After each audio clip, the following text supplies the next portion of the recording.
അമ്മയെ അറിയുന്നവർ വന്ദേ മാതരം പാടും, എതിർക്കുന്നവർ അമ്മയെ ആരെന്നറിയാത്തവരാണ്. കേരളക്കാരൻ നൈസായിട്ട് തള്ളക്കുളിച്ചാണ്. വേറെ ആരുമല്ല, കേരള VC. ഇവിടെ അമ്മയെന്ന് ഉദ്ദേശിക്കുന്നത് മാതൃരാജ്യത്തെ തന്നെയാണ്. പിറന്ന നാട് നമ്മുടെ അമ്മ തന്നെയാണ്. ഒരു മനുഷ്യൻ ജനിച്ചു കഴിയുമ്പോൾ തൊട്ട് അവൻ മരിച്ചു തീരുന്നിടം വരെ ആ രാജ്യമാണ് അവനെ പരിപാലിക്കുന്നത്, മാതൃരാജ്യം. ജനിച്ചു കഴിഞ്ഞ് അവന് അടിസ്ഥാന വിദ്യാഭ്യാസം നൽകുന്നു, ചികിത്സ നൽകുന്നു. മരിച്ചിട്ട് ആരും ഏറ്റെടുക്കാൻ തയ്യാറായില്ലെങ്കിൽ കോർപ്പറേഷനുകാർ കൊണ്ടുപോയി സംസ്കരിക്കുന്നു.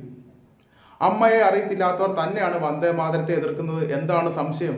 എന്തോ ആയിക്കോട്ടെ സാറേ, ഈ വർഷം മുതലല്ലേ സ്വാതന്ത്ര്യദിനത്തിൽ വന്ദേ മാതരം പാടാനുള്ള നിർദ്ദേശം വന്നത്? അപ്പം കഴിഞ്ഞ വർഷം വരെ നിങ്ങൾ ആരും അത് പാടിയിട്ടില്ലോ സ്വാതന്ത്ര്യദിനത്തിൽ. അപ്പം നിങ്ങൾക്ക് ഈ പറഞ്ഞ സാധനം ഇല്ലേ? നാമനിർദ്ദേശം വരുവോ വരാതിരിക്കുകയോ ഒക്കെ ചെയ്യും. വന്ദേ മാതരം നേരത്തെ തന്നെ ഉണ്ടല്ലോ. റേഡിയോ ഉണ്ടായിരുന്ന കാലം തൊട്ട് കേൾക്കാൻ തുടങ്ങിയതാണ്. ഞങ്ങളെല്ലാം അത് പാടുന്നുമുണ്ട്. കളിയാണ്, സ്വന്തം വീട്ടിൽ വന്ന് പടക്കം പൊട്ടുന്ന ഇങ്ങനെയാണ് അല്ലേ? അപ്പോൾ കഴിഞ്ഞ വർഷം വരെ ഇത് പാടാതിരുന്നത് നിങ്ങൾക്ക് ഇതില്ലെന്നാണ് പറഞ്ഞത്. ആയിക്കോട്ടെ. പിന്നെ സാറേ, ഒരു കാര്യം വെട്ടി തുറന്ന് പറഞ്ഞേക്കാം. ഞങ്ങൾക്ക് സ്വന്തമായിട്ട് അമ്മമാരുണ്ട്. അതായത് ഞങ്ങളുടെ അച്ഛൻ്റെ ഭാര്യ, ഞങ്ങളെ പ്രസവിച്ച, ഞങ്ങൾക്ക് അമ്മിഞ്ഞ പാല് തന്ന, ഞങ്ങളെ പോറ്റി വളർത്തിയ, ഞങ്ങളുടെ ജീവിതത്തിൻ്റെ നിഖിലാങ്കില മേഖലകളിലെല്ലാം ഞങ്ങൾക്ക് തുണയായിരുന്ന ഞങ്ങൾക്ക് സ്വന്തമായിട്ടൊരു അമ്മയുണ്ട്. അതുകൊണ്ട് തന്നെ പറമ്പിൽ കിടക്കുന്ന പുല്ലും തൊഴുത്തിൽ കിടക്കുന്ന പശുവും ഈ മണ്ണും വിണ്ണും അതിനെയൊക്കെ അങ്ങനെ കാണാനാണ് ഞങ്ങൾക്ക് താല്പര്യം. സ്വന്തമായിട്ട് അമ്മയില്ലാത്ത, അമ്മ ആരെന്നറിയാത്തവർക്കാണ് ലോകത്ത് കാണുന്നതൊക്കെ അമ്മയാണെന്നുള്ള തോന്നൽ വരിക.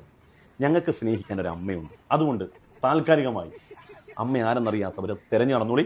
കാളകൂടം മാറി നിൽക്കുമല്ലോ ഉസ്താദെ. ഈ ദുഷിച്ച മനസ്ഥിതിയുമായിട്ട് ജനക്കൂട്ടത്തെ എങ്ങനെ നയിക്കാൻ സാധിക്കുന്നു? ഞങ്ങൾക്കും അമ്മയുണ്ട്. പക്ഷേ അതേ പ്രായത്തിലുള്ള അമ്മമാർ, അവരെ കാണുമ്പോൾ ഞങ്ങൾ അമ്മ എന്നാണ് വിളിക്കാറുള്ളത്. അവരെ ഞങ്ങൾ സ്വന്തം അമ്മയെപ്പോലെ തന്നെയാണ് കാണുന്നത്. അങ്ങനെ കാണാനാണ് ഞങ്ങളുടെ ആചാര്യന്മാരും ഗുരുക്കന്മാരും ഞങ്ങളെ പഠിപ്പിച്ചതും പകർന്നു തന്നതും. പറമ്പിൽ കിടക്കുന്ന പുല്ലും തൊഴുത്തിൽ കിടക്കുന്ന പശുവും ഈ മണ്ണും വിണ്ണും അതിനെയൊക്കെ അങ്ങനെ കാണാനാണ് ഞങ്ങൾക്ക് താല്പര്യം. സ്വന്തമായിട്ട് അമ്മയില്ലാത്ത, അമ്മ ആരെന്നറിയാത്തവർക്കാണ് ലോകത്ത് കാണുന്നതൊക്കെ അമ്മയാണ്. എന്നാൽ ഞങ്ങൾക്ക് അങ്ങനെയല്ല. പഞ്ചഭൂതങ്ങൾ, ജലം, അഗ്നി, വായു, ഭൂമി, ആകാശം. ഉസ്താദ് ഇപ്പം പറഞ്ഞ മണ്ണും വിണ്ണും, പുല്ലും മരങ്ങളും, ഇതെല്ലാം ഉൾക്കൊള്ളുന്ന ആ പ്രകൃതി ഞങ്ങൾക്ക് അമ്മ തന്നെയാണ്. കുടിക്കാൻ ഒരു തുള്ളി വെള്ളമില്ലെങ്കിൽ ആ മനുഷ്യൻ്റെ കാര്യം കഷ്ടത്തിലാകും. വായുവില്ലെങ്കിൽ, ശ്വസിക്കാൻ വായുവില്ലെങ്കിൽ ജീവൻ തന്നെ അപകടത്തിലാവും. അഗ്നി ഇല്ലെങ്കിൽ എങ്ങനെ ആഹാരം പാകം ചെയ്യും? നമുക്ക് എങ്ങനെ വെളിച്ചം കിട്ടും? ഭൂമി നമുക്ക് ധനധാന്യങ്ങൾ സമൃദ്ധമായി നൽകുന്നു. ആകാശം മുൻപ് പറഞ്ഞ 4 കാര്യങ്ങളെ ഒന്നിപ്പിച്ച് നിർത്തുന്നു. ആകാശത്തിന് ശൂന്യത എന്നും അർത്ഥമുണ്ട്. ഈ 4 കാര്യങ്ങൾ പ്രവർത്തിക്കാൻ ആകാശം വേണം. ശബ്ദത്തിന് സഞ്ചരിക്കാൻ ശൂന്യത വേണം. ഇതെല്ലാം ദൈവമായി കണ്ട് പരിപാലിക്കാൻ അന്ന് ഋഷിമാർ പകർന്നു നൽകിയ ആ തത്വചിന്തയുടെ ആധാരം എന്താണെന്ന് വെച്ചാൽ, ദൈവത്തെ നമ്മൾ പരിശുദ്ധിയോടെ നിലനിർത്തും, പ്രകൃതിയെ മലിനീകരണപ്പെടുത്താതിരിക്കും. ഇന്നും നമ്മൾ അല്പമെങ്കിലും ശുദ്ധജലം, ശുദ്ധവായു, നല്ല പ്രകൃതി ഭംഗികൾ ഇവ അനുഭവിക്കുകയും കാണുകയും നേടുകയും ചെയ്യുന്നുണ്ടെങ്കിൽ അതിനെല്ലാം ആ ഋഷിമാർ കടപ്പെട്ടിരിക്കുന്നു. അല്ലെങ്കിൽ ചില സ്ഥലങ്ങളിലെ പോലെ ചില സ്ഥലങ്ങൾ ഇന്ന് വാസയോഗ്യമല്ല, മുഴുവൻ വേസ്റ്റാണ്, ദുർഗന്ധം, ശുദ്ധവായു കിട്ടാത്ത എത്രയോ സ്ഥലങ്ങളുണ്ട്. ചില സ്ഥലത്തുകൂടെ പോയാൽ നമുക്ക് അസുഖം പിടിക്കും. ബാക്ടീരിയകളും ഇൻഫെക്ഷനുകളും വിഷമയമായ എത്രയോ മണ്ണുകൾ നിറഞ്ഞ സ്ഥലങ്ങളുണ്ട്. കാവുകളായും കുളങ്ങളായും എല്ലാം പ്രകൃതിയെ ദൈവമായി കണ്ട് പരിപാലിച്ച് അടുത്ത തലമുറയ്ക്ക് നൽകിയത് കൊണ്ട് മാത്രം പുതിയ തലമുറ ഇന്ന് അത് അനുഭവിക്കുന്നു. വൃക്ഷങ്ങൾ അവർ നട്ടു വളർത്തിയത് കൊണ്ട് ആളുകൾ ഇന്ന് അതിൻ്റെ ഫലങ്ങൾ നുകരുന്നു, അതിൻ്റെ മാധുര്യം ആസ്വദിക്കുന്നു. അതുകൊണ്ട് ഞങ്ങൾ ദൈവമായിട്ട് തന്നെ പ്രകൃതിയെ കാണും.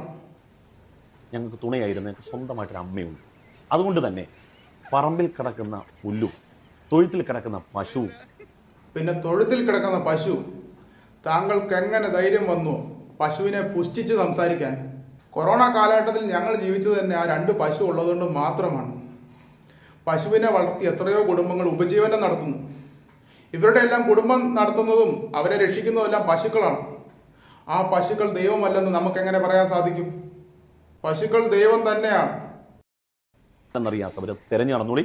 ഞങ്ങൾക്ക് സ്വന്തമായിട്ട് അമ്മയുണ്ട്. പാടിക്കോ. അമ്മ മനസ്സ് തങ്ക മനസ്സ് മുറ്റത്തെ പശുവിൻ അല്ലല്ല മുറ്റത്തെ തുളസി പോലെ. ഉസ്താദേ, അത് കൈതപ്പുറം എഴുതിയ രാപ്പകൽ എന്ന സിനിമയിലെ അതിമനോഹരമായ ഗാനമാണ്. തങ്ക മനസ്സ് അമ്മ മനസ്സ് മുറ്റത്തെ തുളസി പോലെ. അവിടെ ആ തുളസി തന്നെ വരണം, എന്നാലേ അത് ശരിയാകത്തുള്ളൂ. താളം തെറ്റിക്കരുത്, ജീവിതത്തിന്റെ ആയാലും പാട്ടിന്റെ ആയാലും. പിന്നെ ആ ശേലങ്ങ് പോകും. ആ തുളസിച്ചെടി അതവിടെ നിന്നോട്ടെ. ഒരു കൂട്ടം ആളുകളുടെ പ്രശ്നം വന്ദേ മാതരം. അതിലെ ആ 3 നാമങ്ങൾ: ത്വം ഹി ദുർഗ ദശപ്രഹരണധാരിണി, കമല കമലദല വിഹാരിണി, വാണി വിദ്യാദായിനി. ഈ 3 പദങ്ങൾ കുറച്ച് ആളുകളെ അസ്വസ്ഥരാക്കുന്നു. അതിനാണ് ഈ കോപ്രായങ്ങൾ കാണിക്കുന്നതെല്ലാം. അത് നമ്മുടെ അമ്മയുടെ 3 സ്വഭാവത്തെ വർണ്ണിക്കുന്നു. ത്വം ഹി ദുർഗ ദശപ്രഹരണധാരിണി, നീ 10 ആയുധങ്ങൾ ധരിച്ച ദുർഗാദേവിയാണ്. അതായത് നമ്മുടെ അമ്മ മക്കളായ നമ്മുടെ അടുത്തേക്ക് എന്തെങ്കിലും ഒരു ആപത്ത് വരുമ്പോൾ അമ്മ ദേഷ്യത്തോടെ പ്രതികരിച്ച് ആപത്തിനെ ഇല്ലാതാക്കുകയല്ലേ, അത് തന്നെയാണ് ഇത്. കമല കമലതല വിഹാരിണി, വീട്ടിലിരിക്കുന്ന അമ്മ ലക്ഷ്മി ദേവിയാണ്. നമുക്ക് സമ്പത്ത് തരുന്നു, നമുക്ക് ആഹാരം തരുന്നു. വാണി വിദ്യാദായിനി, നമ്മൾ എന്തെങ്കിലും മണ്ടത്തരം പോഷത്തരം ഒക്കെ കാണിച്ചാൽ അമ്മ വന്നത് തിരുത്തും, തെറ്റ് തിരുത്തുന്നു, നമുക്ക് അറിവ് പകർന്നു തരുന്നു. ഈ 3 കാര്യങ്ങളേ ഉള്ളൂ നമ്മുടെ അമ്മയിൽ തന്നെ കുടികൊള്ളുന്ന 3 സ്വഭാവം. ഈ കാരണത്താലാണ് ഒരു കൂട്ടം ആളുകൾ വന്ദേ മാതരത്തെ എതിർക്കുന്നത്. നമ്മുടെ രാജ്യത്ത് മതമില്ല, ഒരേ ഒരു മതം മനുഷ്യമതം മാത്രം. ഹിന്ദുവും മുസൽമാനും ക്രിസ്ത്യനും യഹൂദനും ഒന്നുപോൽ പുലരുന്നീതെത്രയോ ശതാബ്ദമായി.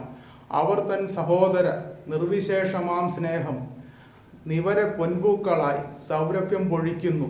ഒള്ളൂർ എസ് പരമേശ്വരൻ അനശ്വര കവി എഴുതിയ വരികളാണ്. ചെത്തിയും ചെമന്തിയും ചെമ്പരത്തിയും ചാരെ പിച്ചകപ്പൂവും ചേർന്നാൽ മന്ദിരാങ്കണം പോലെ. കുമാരനാശാൻ എഴുതിയ വരികളാണ്. അതായത് നാനാത്വത്തിൽ ഏകത്വം. പല മതവിഭാഗങ്ങളുണ്ടെങ്കിലും അവരെല്ലാവരും ഒത്തൊരുമയോടെ വ്യത്യസ്ത വർണ്ണത്തിലുള്ള പൂക്കളെല്ലാം കൂടിച്ചേർന്ന് പൂത്തുലഞ്ഞ് ഒരു മനോഹരമായ ഉദ്യാനം പോലെയാണ് ഭാരതം എന്ന ഉദ്യാനം. ഭാരത സംസ്കാരം അതെവിടെ നിന്നാണ് ഉടലെടുത്തത്? സിന്ധു നദീതടങ്ങളിൽ ഉത്ഭവിച്ച പ്രകൃതിയെ ദൈവമായി കണ്ട് ആരാധിച്ച് വണങ്ങി അത് ദിനചര്യയാക്കി ജീവിച്ച ഋഷിവര്യന്മാരും ജനങ്ങളും. അവരെ പേർഷ്യക്കാർ വിളിച്ച പേരാണ് അൽ ഹിന്ദ്. അതാണ് പിന്നീട് ഹിന്ദുവായിട്ട് മാറിയത്. ഈ ഉത്ഭവിച്ച സംസ്കാരത്തിലുള്ളതാണ് ദുർഗാദേവി, ലക്ഷ്മി ദേവി, സരസ്വതി ദേവി. ദേശീയത, ദേശീയ ഗീതം, ഭാരതം എവിടെ നിന്ന് ഉത്ഭവിച്ചോ ആ സംസ്കാരത്തിലെ അംശമല്ലേ ദേശീയ ഗീതത്തിലും വരത്തുള്ളൂ. പാടാൻ ബുദ്ധിമുട്ടുള്ളവർ ഒരിക്കലും പാടരുത്. പ്രത്യേകിച്ച് അറിയാതെ പോലും ആ 3 ദേവീനാമങ്ങൾ ഉച്ചരിക്കപ്പെടുന്ന ആ സ്ഥലത്തൂടെ പോലും പോകരുത്. ഇനി എങ്ങാനും രാജ്യസ്നേഹം വന്നാലോ